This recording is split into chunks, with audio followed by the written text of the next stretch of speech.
na kong mga tikang nakasuway na kong tunok ni agi na kong takiang daga ng chinilas ang sa ako na putol ubay-ubay na sad akong mga nadawat nga bukol. Di na maihap ang akong luhang nga tagak, mga kasakit nga ako ang yanorang gidawat, mga kakapoy nga bayaran lang og pasalamat, bisag usa og amping di malikay ang masamad. Pero ana mangyud na akong atong sumatutalon, mas mahutan patag kwarta kontra sa atong sugilanon.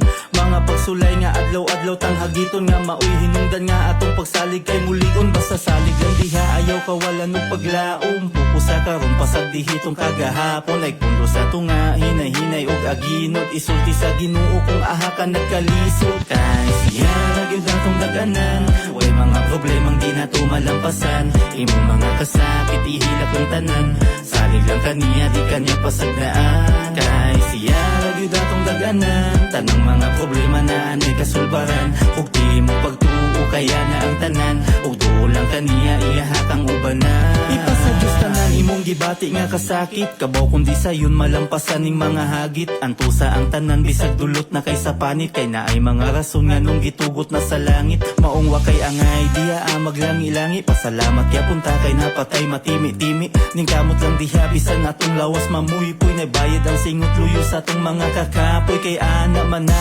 nagyuhiga yung abunda, kung ginamos gahapon sure ko nga karon kay humba, apil man nas kwintada kung kapila ka na hagba, mas dagan taog matunan sa ato ang pagkatumba, maong salig lang diha ligo na imong pagtuo, focus na karon ayaw na sige og tinunto, ay kundo sa tunga hinay-hinay og aginod, duo sa Ginoo kung gibati kag kalisod. Kay siya gyud atong daganan, way mga problemang di na tumalampasan, imong mga kasakit ihilak ang tanan, salig lang kaniya di kanya pasagdaan. Kay siya gyud atong daganan, tanang mga problema na anay kasulbaran, ug di mo pagtuo kaya na ang tanan, ug duo lang kaniya iyahak ang ubanan.